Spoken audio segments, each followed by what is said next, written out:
Jelang Hari Raya Idul Adha 10 Juli mendatang, harga daging ayam potong terpantau mengalami kenaikan hingga 30%.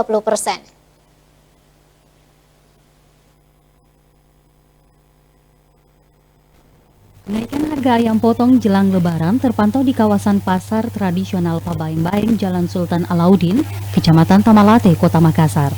Menjelang Idul Adha, harga daging ayam potong saat ini mengalami kenaikan 30% dari hari-hari sebelumnya. Harga sebelumnya dibanderol Rp28.000 per kilogramnya, kini menjadi Rp33.000 per kilogramnya. Ari, salah satu pedagang, mengaku kenaikan harga tergantung dari mitra peternak ke pedagang.